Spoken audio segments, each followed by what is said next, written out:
Good evening. Welcome to Sunday Express. And we've got some news from Washington, D.C. The presidential election in the United States of America expected in November. President Joe Biden will not be the Democratic Party candidate. He has chosen not to run again, and that means then the race is open, particularly for the Democratic Party. We'll be telling you details later. Further on tonight, we're going to be talking about media safety, and in the words of Hugo Black, is that the press was meant to serve the governed and not the governors. So who is going to bell the proverbial cut? Absolutely, that's the big question tonight.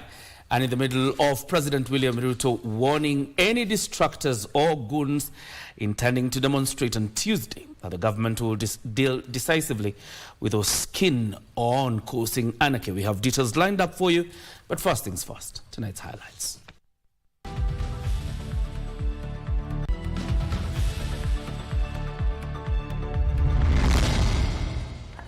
We will protect life, we will protect property, we will stop the looters, we will stop the killers, we will stop mayhem, we will stop anarchy, because Kenya is a democracy and we want a peaceful, stable nation. No to mayhem and anarchy. President William Ruto cautions against propagating mayhem and destruction of property in the wake of protests.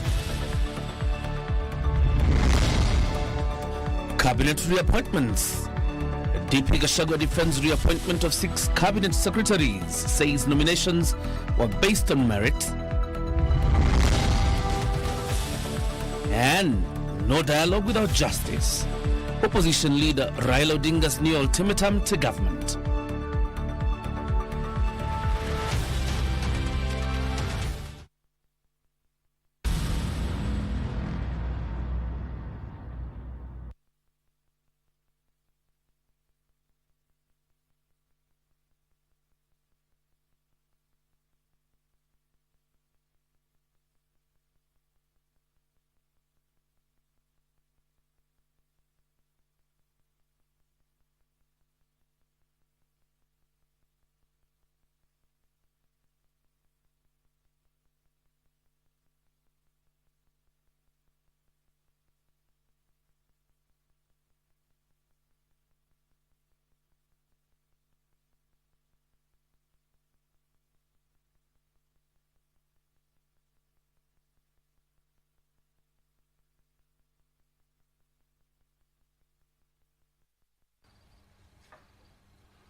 Our sign language interpreter tonight is Baron Abuli. My name is John Jacob Kioria. You're very much welcome to the broadcast. Good evening, I'm Regina, Manyara. And we'll be telling you in a bit the details of the decision by President Joe Biden not to run again in the election slated for November in the United States of America. But let's just come back home a bit. And President William Ruto has warned that his government will deal firmly and decisively with those he says are propagating mayhem and anarchy, of course, and the destruction of property across the country. Ruto, who was in Bomet County for the opening of the Africa Gospel Church Chebango, challenged those behind the protest to speak up, saying the government will not allow faceless individuals to destabilize the country. At the same time, the head of state threw shade at the media, urging them to report responsibly when covering the protests. Sunday at the Africa Gospel Church, Bango in Bomet County. President William Ruto was part of the congregation attending the official launch and dedication of the church. I want to urge all of us as a people to continue to pray for our nation, to pray for the unity of our nation, to pray for the progress, stability of our great nation, and to pray that Kenya shall continue to make strides in being a greater nation as we journey towards the future. It is here the president urged the media to report responsibly during the protest, citing the Fourth Estate has a duty to exercise good judgment. If the country goes the wrong direction, there will be nothing to report, and there will be nowhere to report from. So we must all act responsibly. The head of state will later address citizens after the church service, where he warned the country cannot surrender its democracy to faceless, formless, and anonymous anarchists. We have a government to ensure that life and property is safe and secure, and we will do it. We will protect life, we will protect property, we will stop the looters, we will stop the killers, we will stop mayhem, we will stop anarchy, because Kenya is a democracy and we want a peaceful, stable nation. The head of state reiterated the country is more important than any group of individuals, out to cause mayhem, urging Kenyans to stand as a nation and protect democracy. Walisema tusipitisha finance bill. Mimi nimewacha finance bill. Nikawaita wakanasema hawataki kuja kuzungumza na mimi. Wakaniambia niende huko kwa X. Mimi nikaenda kwa X. Wakatoroka huko, hawakukuweko. Wakaniambia tuitishe mazungumzo. Nimeitisha mazungumzo, wamekataa. Nimewaambia wanaendelea kusema wao ni faceless, wao ni formless, sijui wako nini. Mimi nimewaambia sasa, my friends, you know, I have given a chance to everybody to say whatever they want. You know, it cannot continue like this. The country is much more important than any group of people. He urged citizens to be wary of individuals using undemocratic means to destabilize the nation to attain their selfish ends. Further, President Ruto challenged those funding the violence to step forward and give their views on how to improve the country. Kama kuna watu wako na mpango tofauti, sisi tuko na mpango ya mambo ya elimu ya watoto wetu inajulikana. Hawa watu wengine tunataka tuwaulize, badala ya kulete fujo, badala ya kulete vita, badala ya kuharibu mali na kuiba mali ya wananchi, mtuambie mpango yenu tofauti na yetu. Wakenya wataamua mpango gani ni bora kuliko ingine. The Deputy President, Rigathi Gachagua, has defended the reappointment of 6 cabinet secretaries, saying the president strictly adhered to the principle of merit in the process of naming his new cabinet. Addressing the congregation at PCA Kayole Parish, Nairobi County on Sunday, the Deputy President further urged Kenyans to have confidence in the Ruto administration as it tackles the challenges facing the nation. Joseph Ohungu brings us more. With the raging debate in the country regarding the ongoing appointment of new cabinet secretaries, Deputy President Rigathi Gachagua has come out to defend the president's 11 cabinet secretary nominees. Gachagua has downplayed murmurs arising from the reappointments of 6 individuals, expressing confidence they will sail through during vetting by parliament. Sisi mumeambia tuangalie mawe, tuchonge kwanza kwa Kware, tujenge naye. Hata nyinyi kifika uchaguzi mchonge mawe kwanza. Wakati tunaweka hawa ministers kwa ratiri, lazima tuangalie wenye hawana kiburi, wenye wanakuja kusavu wananchi.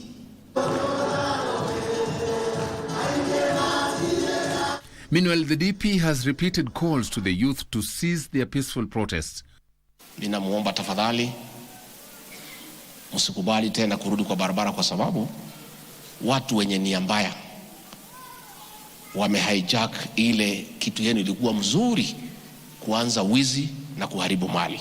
The Deputy President, who attended Sunday service at PCA Kayole Parish, Nairobi County, pleaded with Kenyans to have faith in the government as it tackles economic and political challenges facing the nation.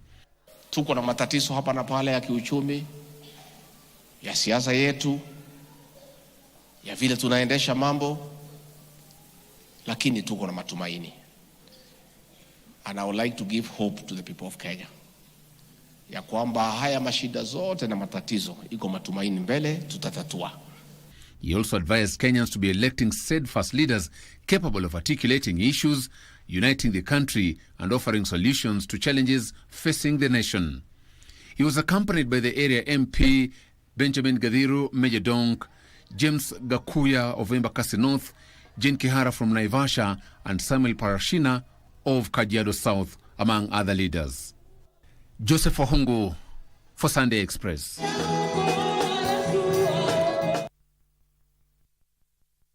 Meanwhile, the Deputy President on Sunday visited ailing veteran popular Gikuyu musician Paul Mutonga, alias Waganago, at his home in Mushadha village, Kiamba, Kiambu County. The two have been friends since 1993 when Mr. Gachagua was serving as the district officer for Kiamba.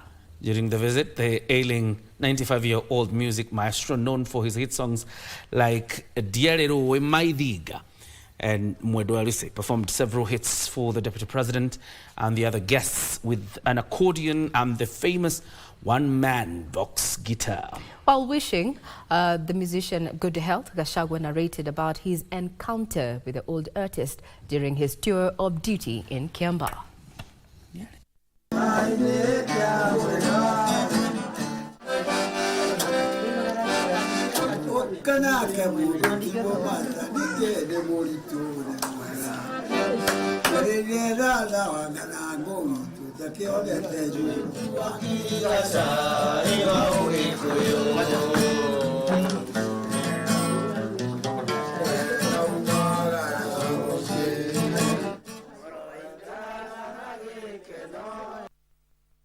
I know you wouldn't understand how great that guy is. Even his name itself is a bit difficult. That man is a music maestro. He's a legend in the Kikuyu Benga music, though. Indeed. Now let's speak politics. Opposition Chief Raila Odinga has thrown a spanner into the works on the proposed multi-sectoral talks after issuing a raft of demands before the talks kick off. Top on the list of the demands is for the government to compensate all victims of police brutality, release abductees, as well as drop all protest-related cases. John Jacob Kioria has a list of demands, and opinions remains divided among the Azimio coalition members on calls by the president for a broad-based government. Umoja leader Raila Odinga appeared to make a U-turn days after backing the multi-sectoral dialogue. Dialogue is the way forward out of the crisis that we're having today in our country. We've agreed that we give people an opportunity to be heard, to express themselves, to come out with the grievances which are actually ailing our country today. His support for dialogue in a joint meeting with President William Ruto would be supported by his ODM party's Central Management Committee. However, the wider Azimio coalition was not keen on the talks and did not shy away from making their stand known. And on Sunday, Odinga appeared to make a hasty retreat as he announced the talks would not continue in the absence of justice for the victims. In a statement addressed to the youth shared on his social media, Odinga spelled out 6 areas he would want addressed by government before talks begin. In the list, he wants government to prioritize the compensation of victims of police brutality, prosecution of all officers involved in either killing or maiming protesters, dismissal of all protest-related cases, and the release of all abductees and those in jail. The grievances by medics and junior secondary school teachers are also among the demands. Additionally, he wants the government to revert to using NHIF and discard the rollout of a social health insurance fund. In the proposed dialogue, once the issues are addressed, Odinga outlined 5 issues for discussion, namely good governance, skyrocketing cost of living, eradicating tribalism, fighting corruption and debt management and fiscal management. And as Kenyans await the nomination of the second batch to the country's cabinet, leaders across the political, religious and civil society groupings want the president not to rush in nominating individuals to cabinet. A section of the religious leaders are warning of the partial naming of cabinet could trigger further protests, urging the president to shelve this agenda pending national dialogue. This comes as Kenyans abroad held protests outside the International Monetary Fund IMF offices in Washington, D.C. over the weekend, calling for reforms of the institution. The formation of a broad-based government that saw President William Ruto name the first batch of his cabinet continues to elicit an array of reactions among Kenyans. On Sunday, opposition leaders called for a pause in setting up of a broad-based government, urging the government to first ensure justice for victims of police brutality. One of the problems that the young people have with us as political class is that we are opportunistic. They are the ones who set the agenda. They are the ones who got the cabinet to go. They are the ones who made the finance bill go. But we are the first to look for jobs. That cannot work. I take time. Asikimbie. I take time. Asikimbie wananchi na achague wale watu wananchi wanataka. These as religious leaders join in the calls for youth to call off protests and allow government to implement changes. Let us not forget that if the country disintegrates, the yoke on ordinary Kenyans will be heavy and life will be harder than ever before. Time has come to engage more strategically and refrain from brute force that can erode the well-intended peaceful protests. And pressure continued to pile on IMF over its policies as a section of Kenyans abroad camped outside their offices in Washington, D.C., calling for reforms at the institution. We are tired of your manipulation and that you should leave Kenya now. For many years we have asked the IMF to stop loaning Kenya money. And Discipline Services Chaplain Father Peter Kimani, who was in Homa Bay County, urged the police to uphold law and order, exercise self-restraint, and refrain from exercising force. Lakini sisi hatutafanya hivyo, hatutachoka kusaidia kwa sababu tulijitolea. Kwa hivyo ni lazima tulinde hii nchi yetu. Vyovyote vile, si kwa kutumia nguvu, lakini lazima watu wafanye nini? Wakae chini waongee. This comes as the civil society groups under the umbrella of Jumuiya ya Mashariki ya Pwani having given a 14-day ultimatum for the Director of Public Prosecution to arrest police officers engaged in extrajudicial killings, failure to which they will initiate private prosecution against the individual officers. Kila kukicha viongozi wanatuambia dialogue, muzungumze. Ili hali maiti bado ziko katika hifadhi za maiti. Hata hawajazikwa, lakini viongozi wa kidini hawazungumzii kamwe kwamba polisi walioua washikwe. If you don't do that, we are going to institute private prosecutions ourselves because we know the perpetrators. These as a section of Kitui leaders lobbied to have Penina Malonza reinstated as a cabinet secretary. Vile umerudisha hao wengine akina Kidiki na akina Nduhale. Mama wetu Penina ndiye picha, hata tunamuita mama UDA Kitui County. Tunakuuliza kwa heshima umrudishe, ndio kazi ya serikali Kitui iendelee mbele. For Sunday Express, I'm Gladys Mongai.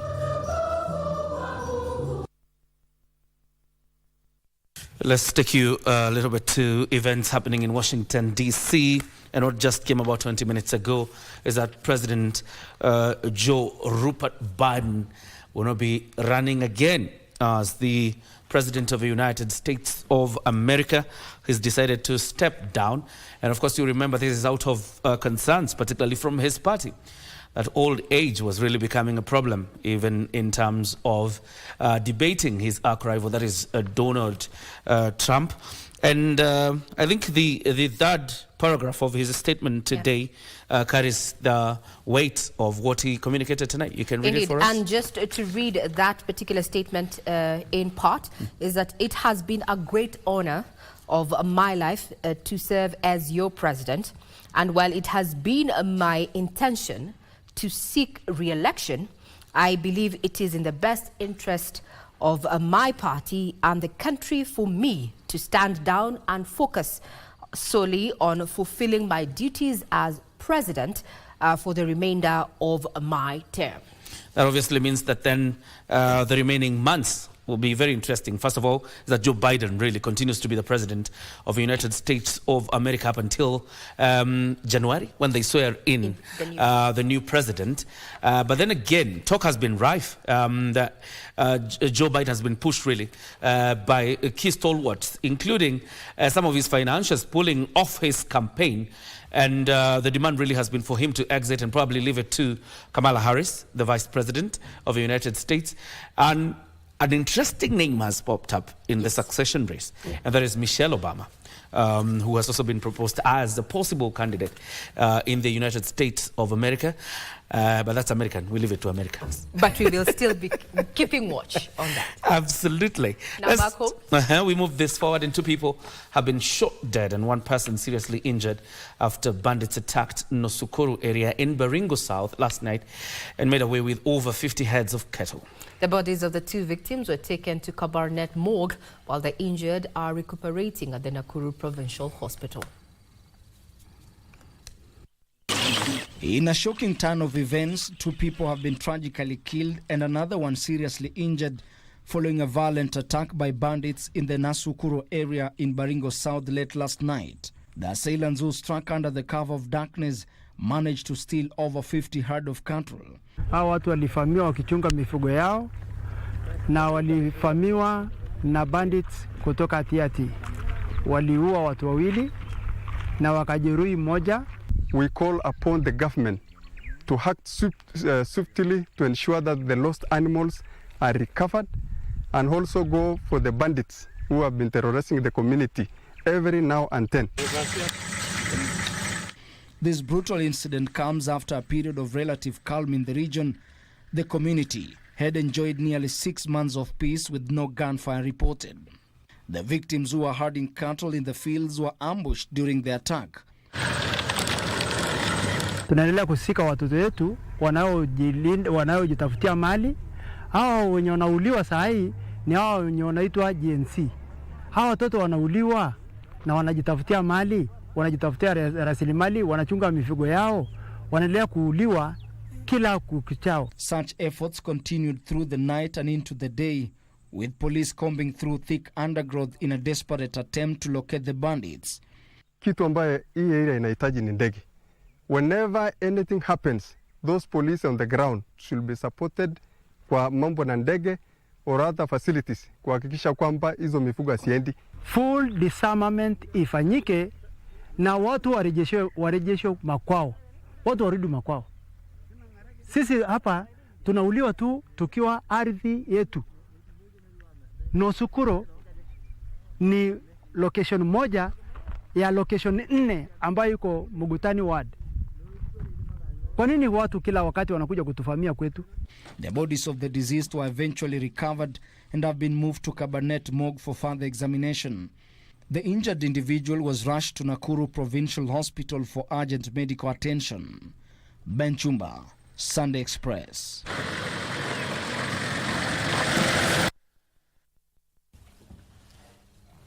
All right, we're taking the first breather on Sunday Express, but Regina, is quite interesting.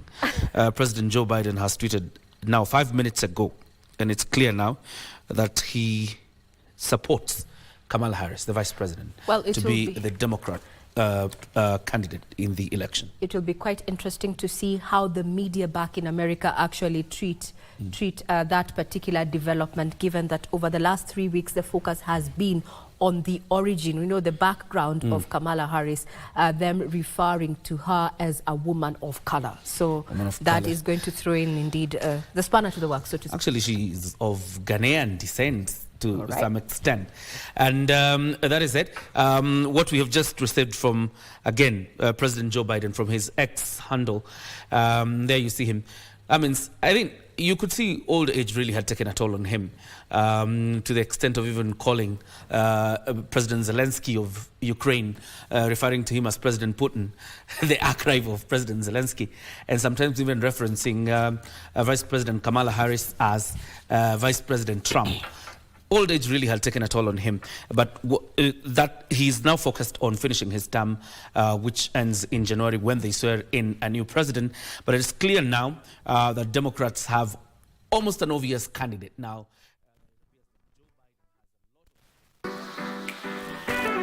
Kupitia kwa star 570# tunakupa nafasi ya kuchomoka na this brand new Mazda Demio. Enjoy a beautiful, clean, semi-leather interior, low mileage, touchscreen and a reverse cam, fuel-efficient 1300cc engine, great for personal use and business. Ukitaka kujishindia gari hili, kucheza ni rahisi sana. Chukua simu yako, bonyeza *570#, chagua option number 4, kisha unajiunga na draw. Kumbuka kucheza mara kadhaa, because the more you play, the higher chances of wewe kuwa mshindi. Gari ya pili ni yako. Ni yako. Hii Julai, jishindie Demio na Loto Moto. Tucheze, tusaidie na tushinde.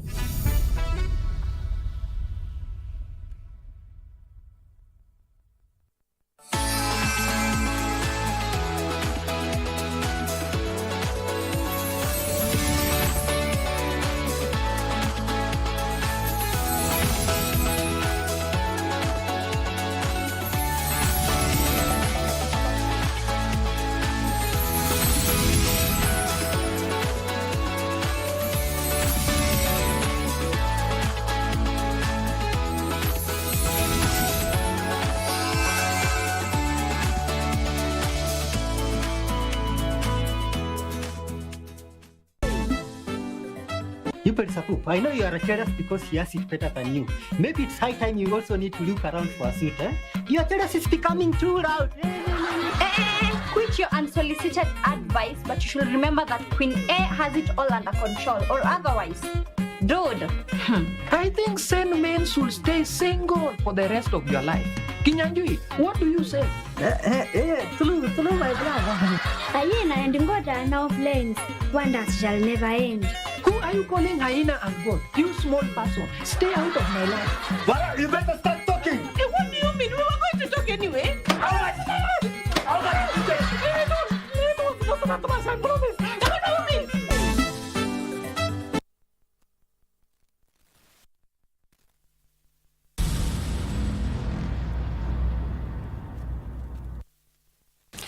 You're watching Sunday Express. Welcome back. Now, Meru County Senator Kathuri Moronge has called on the United Democratic Alliance, UDA Secretary General Cleopas Malala to keep off Meru politics. This comes the day after the party Secretary General wrote a letter to the sponsor of an ouster motion against Governor Kawira Mwangaza, directing her to withdraw with immediate effect. According to Senator Kathuri, the party has no mandate to control the county assembly business. Zipporah Kinya, who is also the Deputy Majority Leader, has been asked to appear at the party headquarters tomorrow. Governor Kawira Mwangaza, who survived 2 impeachment attempts in the last 2 years, still faces another impeachment trial after an MCA tabled an impeachment motion against her. On Friday, the party seemed to put a brake on the plan when the party Secretary General Cleopas Malala wrote to Zipporah Kinya, the mover of the motion, asking her to withdraw the motion. Kinya was directed to report to the party headquarters in Nairobi tomorrow for preliminary discussions on the issue. Meru County Senator Kathuri Moronge, who is also the Deputy Speaker at the Senate, has told off UDA Secretary General Cleopas Malala on the directives. Ningemwomba ape MCAs wafanye kazi yao ya kikatiba. Hata mimi mwenyewe nikiwa senator sina uwezo ya kusimamisha any process ile assembly wameanza. Lakini ni ushauri tu, ningekuwa kama wangenishauri na nini tunafanya ushauri pamoja. Lakini sina uwezo wa kusimamisha hata nikiwa senator wa Meru. According to Senator Kathuri, the county assembly business is guided by the constitution and the standing orders. Kulingana na katiba ya Kenya, assembly zote zetu ama bunge zetu zote za ugatuzi 47 ziko na huru kabisa kutekeleza majibu yao, na hakuna hata mtu mmoja anapaswa kuwa yeye ndiye ana control ama anadhibiti bila watafanya kazi yao. Further, the UDA party leadership is set to hold a meeting with the MCAs on Thursday, the 25th of July 2024. Moving further, the locals at Kambembe area in Rironi, Kiambu County, have been urged to volunteer any information about anyone hiding contents from the sodium cyanide spillage on Saturday.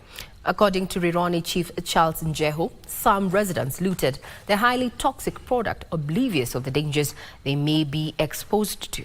The chief, alongside public health officers in the county, have been moving from door to door, sensitizing the public on the dangers of sodium cyanide, with the hope to recover any may be hidden in homes. The spillage occurred on Saturday afternoon after a truck ferrying the lethal commodity overturned. The Ministry of Health on Saturday called for vigilance, cautioning the public that ingestion or inhalation of even a small amount can be fatal. The public has also been cautioned against release of the product into waterways as it poses a significant threat to aquatic life.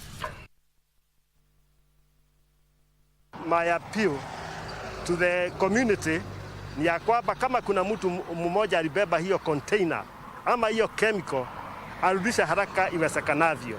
Hiyo chemical ni hatari, yaleta madhara hata na kifo. Kwa hivyo ukiwa unajua yoyote ako naye nyumbani kwake ama ameficha pahali fulani, tafadhali nijulisheni.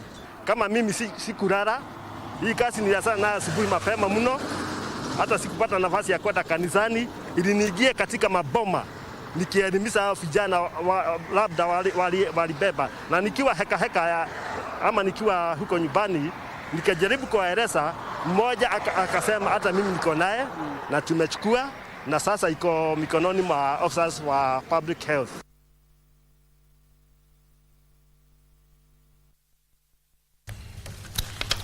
Now, the government is keen on partnering with the private sector to create digital job opportunities for the youth in the country. Speaking during the 5th anniversary of Inua AI, a technological firm that seeks to empower individuals with technology-driven skills and knowledge, the ICT and Digital Economy Principal Secretary, Engineer John Tanui, said the government is putting in place infrastructure to support AI activities in the country. Inua AI is already funding 20 students who are taking various technology-related courses in the country.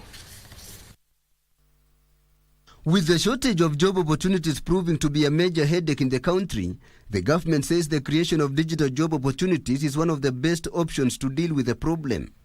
ICT and Digital Economy Principal Secretary Engineer John Tanui says success in this venture will be guaranteed more through a partnership with the private sector.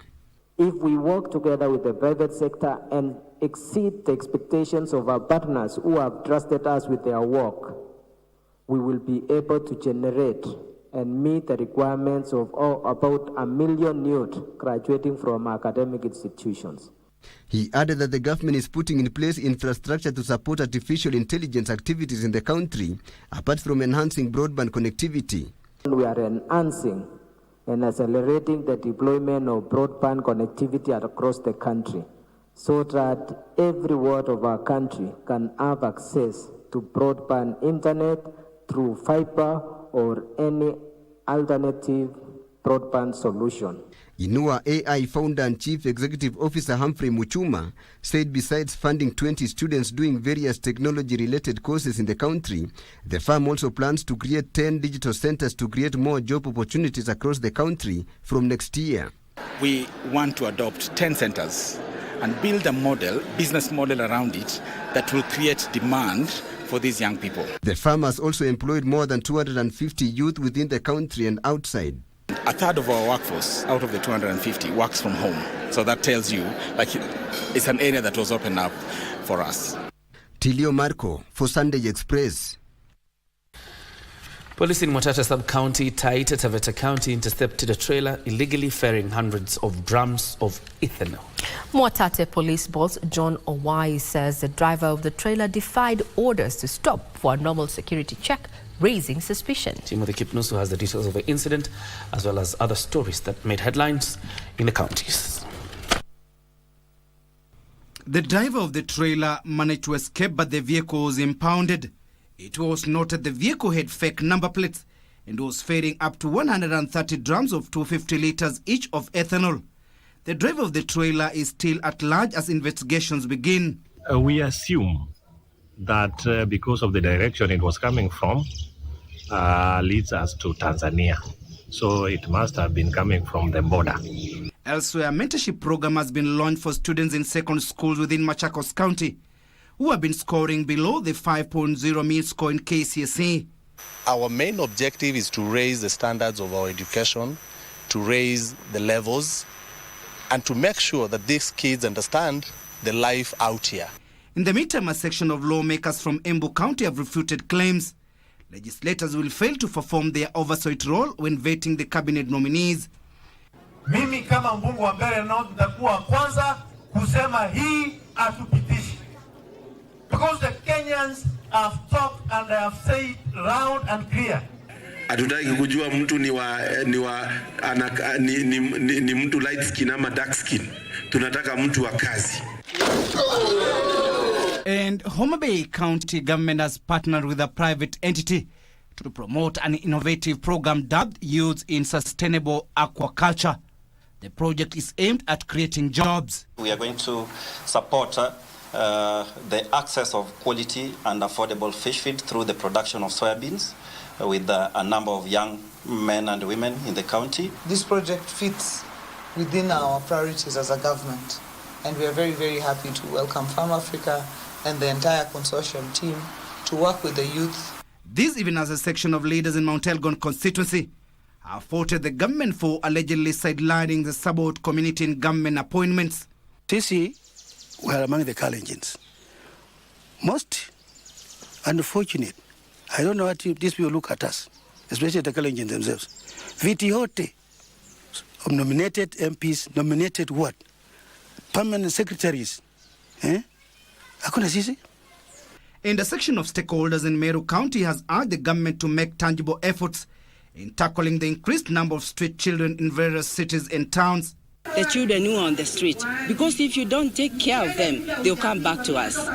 Dress these people, take them to trainings. So it is the will of the government. It is that they are not, and even county government, they should focus on this one. It is doable. Finally, hundreds of Kiambu residents have benefited from a free mental health checkup. We have seen those who have psychological issues, and we have counsellors around who are taking care of that. We have also been able to see people with hypertension, people with diabetes. Timothy Kipnosu for Sunday Express. Well, now that puts a cap on news, so to speak, but we have so much more in store for you, including our candid conversation and what is happening in sporting arena with our colleague Karen Kibert, who's on the other side of the studio. But then tonight we're talking about media safety. Kioria, yourself and myself are journalists, and we've been practicing this for a while.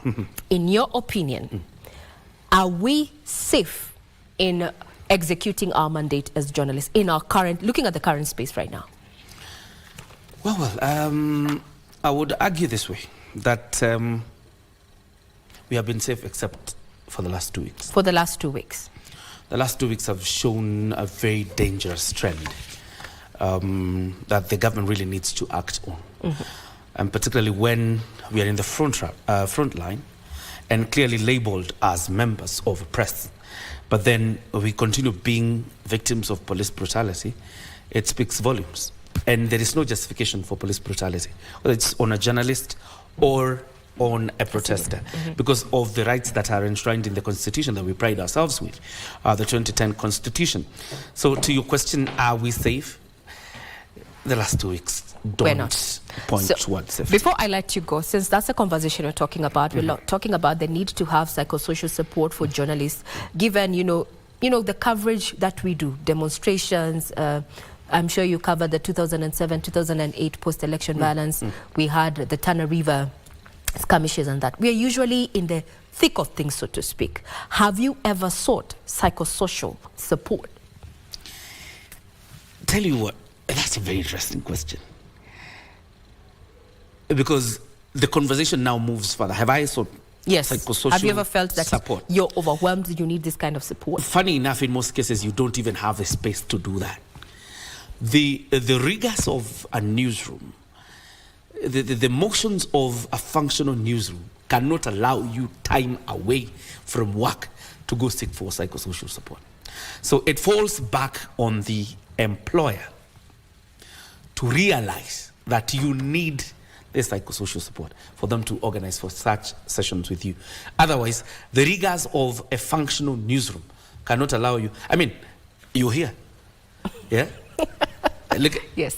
Ordinarily, you would be somewhere else. True. Right? But you're here. Tomorrow you'll be required to be still in this office doing something else that is not just anchoring news. So the rigors of a functional newsroom do not allow for seeking such services. It would mean that the burden now shifts to the employer to figure out you need it and to organize it for you. Indeed. Now that sets the pace for our conversation tonight. We're talking about media safety and the need to have psychosocial support for journalists as they go about their duty of being a watchdog and a guard dog to society. Do keep it right here. You can also be part of the conversation. Get us on our social media platform. That is X at KBC Channel 1. See you shortly. Absolutely.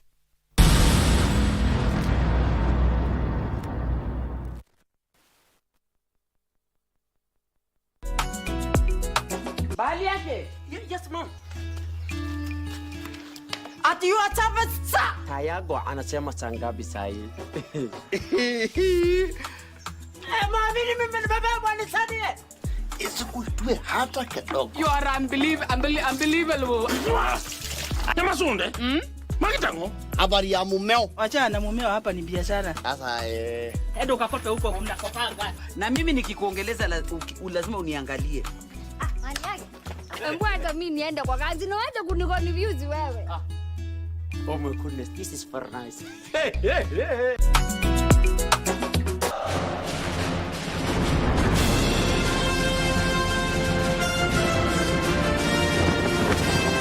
France welcomes the world for the Paris 2024 Olympic Games.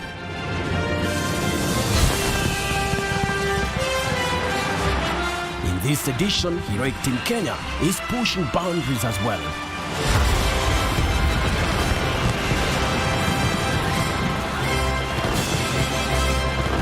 An Olympic gold medal. More significantly, Kenya is intent on claiming victory at the quadrennial sporting event comprising of 45 sports that will be staged from 24th of July through to the 11th of August. Here comes a dose for everyone. Yes, it is! For the athlete, it is chasing a dream of a lifetime. And for the fan, witness history in the making, live and exclusive on KBC Channel 1, your true sports partner.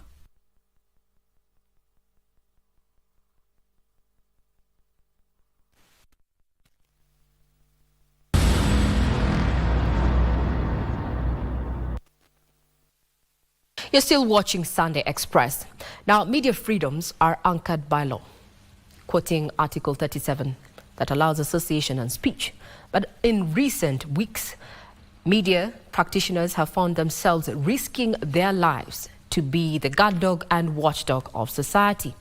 Who is going to bail the cat when it comes to brutality meted out on journalists? As we set the tone for tonight's conversation there on media safety, let's have a listen in to the president of the Kenya Editors Guild, that is Zubeida Kananu.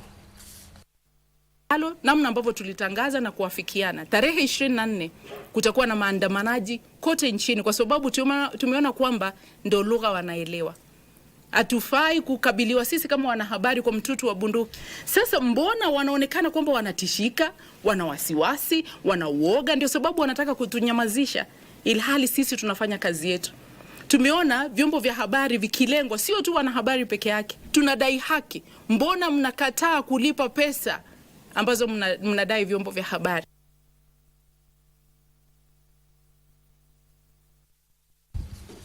So come Wednesday, media professionals are going to be taking to the streets to actually protest police brutality that has been meted upon them and on them over the last few weeks as they continue delivering on their mandate as watchdogs and guard dogs of society, sometimes even a reflection of society itself. But as we're working towards getting redress on that particular angle, what of the scars that we have borne in our line of duty? What of the scars that remain unseen? We're talking about mental, emotional. So tonight we're looking at the need to have psychosocial support among journalists, and to take us through that conversation is none other than Nchebere Murioki, who is a counseling psychologist and mental wellness consultant. Thank you very much for your time. Asante. Now, we have already set the tone from a psychologist's point of view. Do you think journalists at this point should feel safe or not safe while executing their mandate? Thank you. Yes, they need to feel safe, and on the same breath, they need to understand and know what they need to do so that they can be able to address their psychological and social requirements at the same time as they deliver on their mandate and their duty to inform citizens and people about their well-being, and there's also many other things that are happening in our country. Yeah. Now, psychologically speaking, when someone is, a witness to violent crimes, or even they have been victims of violence, what from a psychological aspect do they go through, other than the physical hurt, from a psychological point of view? Make us understand that. First and foremost, our brains are made and created in such a way that they have got internal ability or systems that enable us to deal with trauma, to deal with pressure, to deal with distresses at certain levels and degrees. When it surpasses that, then we are unable to cope. We are unable to manage. In other words, we are not in charge, and we are out of control. Now, at that space, we have lost the battle of self or internal control mechanisms that each and every individual has. Now, when that happens, it affects the prefrontal cortex. Now, in this part, this is where thinking processes are made. This is where memory is stored, and this is where first and immediate decisions are centered, and lastly, this is where remembrance is positioned. So when this is affected, then the person is made, or the person becomes unable to deal with all these things that they have seen, or the stresses, or the frightening issues or situations they have encountered, and definitely they become even unable to address themselves, because first we need to be able to handle ourselves and then be able to deal with our relations, our workers, and other people. So from a psychological point of view, it would actually reflect on the effectiveness to deliver on one's work, and even in one's line of life, so to speak. Absolutely. But then what do we do to show up capacity? Because the truth is, journalists have to be journalists. That is what they're called to do. Is there maybe, how can we build capacity for journalists when it comes to, guarding ourselves from going down that rabbit hole? There are two aspects of that. Yes. Number one, psychosocial support for journalists will appear in two aspects. Aspect number one is the preventive nature, and number two is curative. When we talk of preventive awareness, we are talking of whereby these people in the front line are taught measures that they need to do to reduce risks, so that they do not suffer developmental health conditions that end up affecting them. So when they are taught that, they need to be taught another thing. In that aspect of preventive, that's when now they are taught about their safety. This safety is about mental safety, that is the psychological safety. They are also taught about the physical safety. Now, when I am affected mentally or psychologically, I may not be able to deal with the physical aspect. Number two, they need also, on the preventive aspect, they need also to be informed and taught about awareness. This awareness is not about us. It's about I. How do I respond to pressure? How do I deal with provocation? What is my capacity? What is my threshold? How far can I go? How far can't I go? can I handle? Now, that is all about awareness. This awareness is not for anyone else. Am I in a state where I need, as a journalist, to flight? That is takeoff. Takeoff. Yes. Do I, or am I in a space where I need to think before I even take that picture? That is aspect number one. Number two. Number three, they need to be taught about regarding all self-care. Self-care. Now, this self-care is to know that besides everything else, there is me. So you come first? At all times and all costs. Your security duty comes first. Number one. Yes. It is duty, yes. I need this money, yes. But there's no me without me.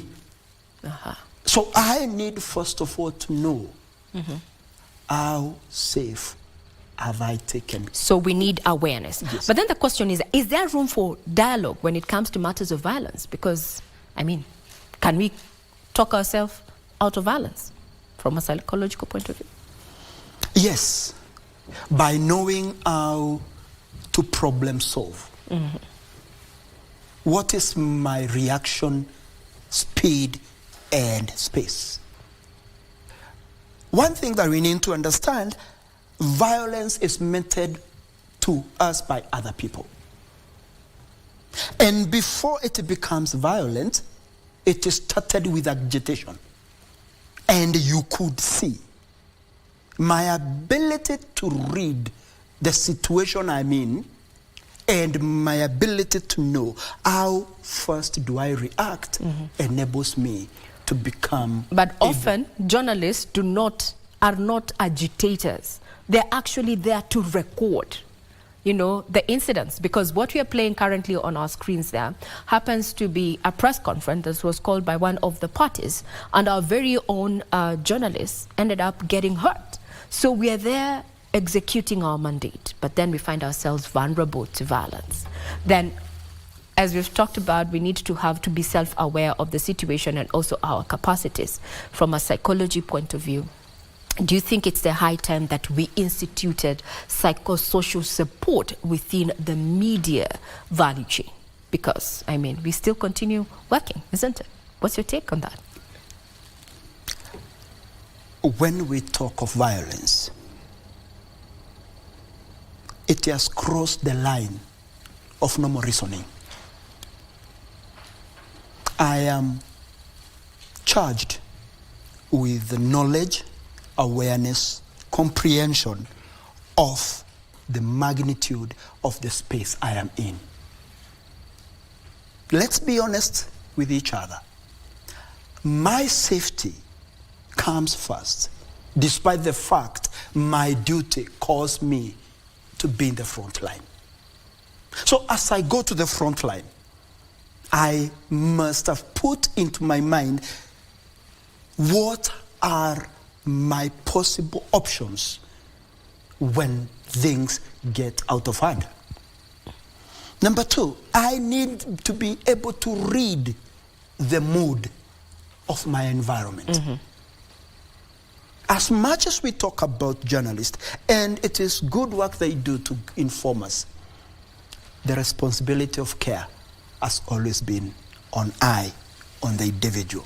So when I say that, I know when is my right time to take cover, to run away, to protect myself, and that is when my intuition comes key.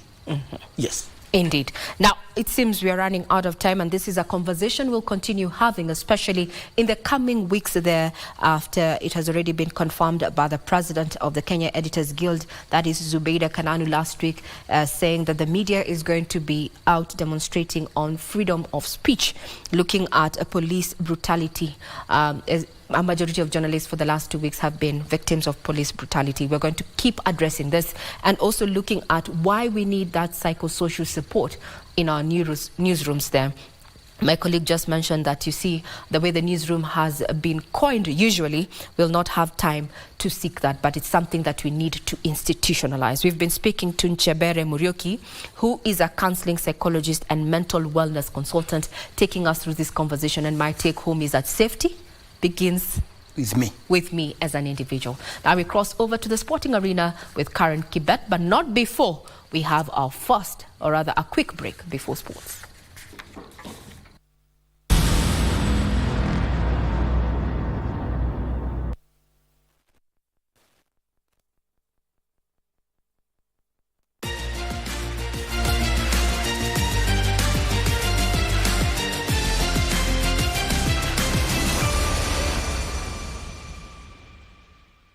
Pace lights will tell us how they're going. They're looking for a pretty swift 2:4 or thereabouts through 800 metres. Faith Kipyegon with just 200 metres left. And now she knows that if she could muster a 32-33, she's going to take at least a second off this world record.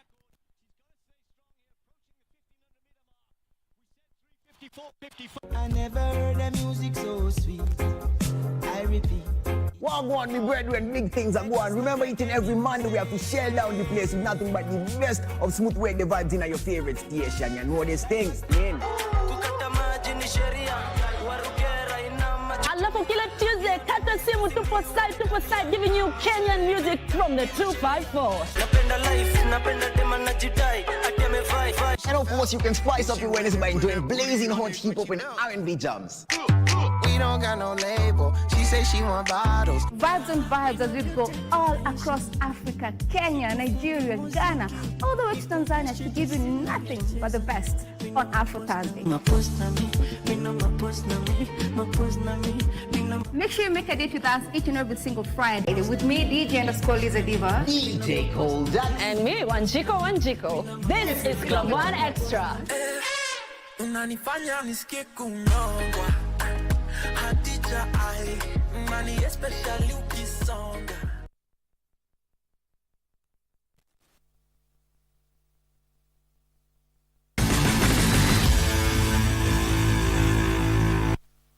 Welcome back to Sunday Express. Let's now take a look at what's making headlines in the world of sports. My name is Karen Kibet. The Kenyan sole judo player Zedi Cherotich safely landed in Miramas today ahead of the Paris Olympic Games, which begin on the 26th of July. The judo team was the last batch of the Kenyan contingent to arrive in Miramas. The 2024 Paris Olympic Games will be televised live on KBC Channel 1.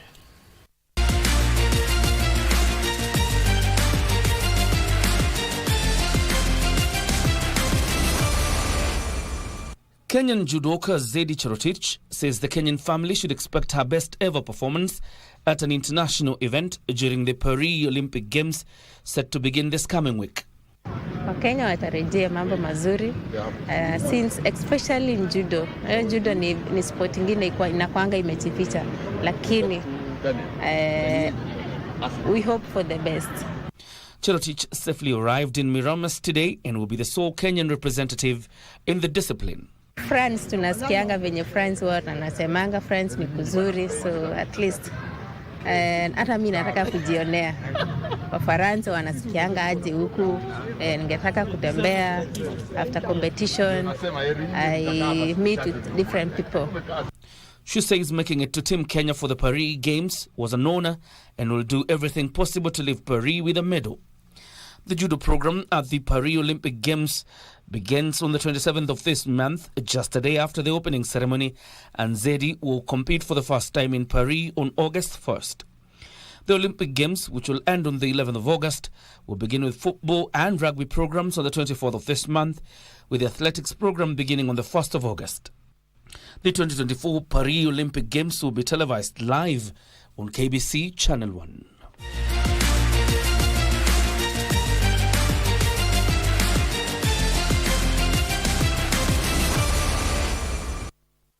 KPA and Equity will clash again tomorrow in Game 5 in Mombasa to determine the Ladies Kenya Basketball League champions after KPA won Game 4 today to tie the decider at 2 wins all.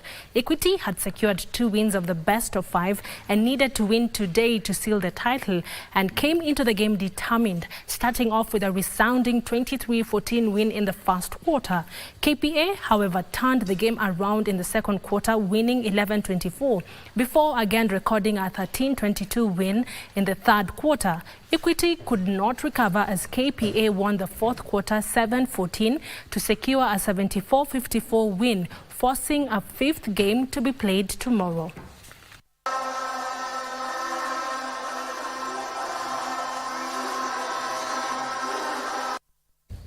Joshua Kithuku and Naomi Chebet are the champions of the 2024 Betika Uasin Gishu Half Marathon held today in Eldoret. The two champions walked home with a cash prize of 300,000 Kenya shillings each for winning their respective 21-kilometer races. Joshua Kithuku clocked 1 hour, 10 minutes and 37 seconds to win the men's 21-kilometer Uasin Gishu half marathon in Eldoret, beating close contender and world silver medalist Daniel Simiyu, who finished second. Simiyu secured his first world silver medal in the 10,000 meters in Budapest last year. Naomi Chebet was dominant in the women's race, finishing ahead of the rest in the race that attracted over 70 participants. Ilikuwa sasa kama mtangaji ikawa iko na milima mingi, lakini nikajikaza. Sasa leo penye nimekuwa nimeenda nikafanya mazoezi na nikalalagiza mwili poa. Kwanza leo imekuwa perfect, njia imekuwa smart than last year.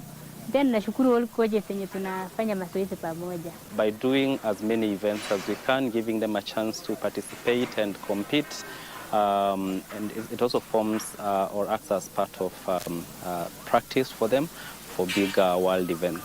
The two champions pocketed 300,000 shillings each, with second-placed runners taking home 200,000 shillings each, as bronze medal finishers were rewarded with 100,000 shillings each. Thank you, Barkley, for that report.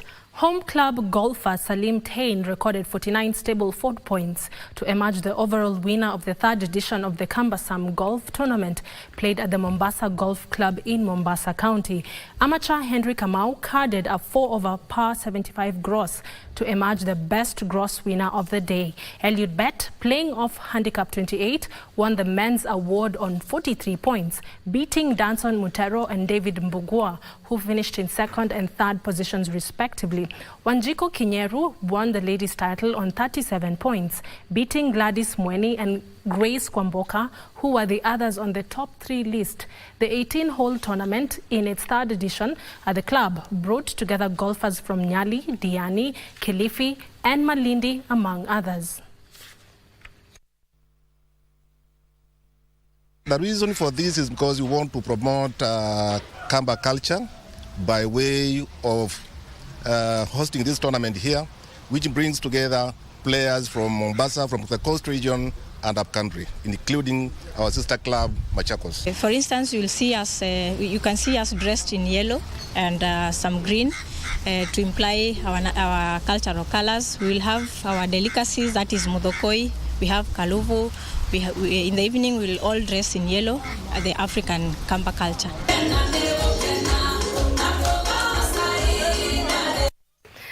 And that story brings us to the end of the sports news tonight. My name is Karen Kibet. Do have yourself a peaceful week ahead.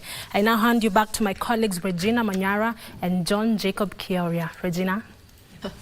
Thank you very much, Karen, for that brief on what is happening in the sporting arena. Just to remind you that KBC is going to be televising the Paris Olympics, and we are just down to less than a week and a half there to speak. Yes. So on the 26th, that means just about a week. Yes. And then the action begins right here on KBC Channel 1. Thank you very much for watching. My name is John Jacob Kioria. Our sign language interpreter tonight was Byron Abuli. Have yourself a fantastic night and a good week ahead. Indeed. It is going to be quite the week. So kindly make the best out of it. I'm Regina Manyara. Have a good night.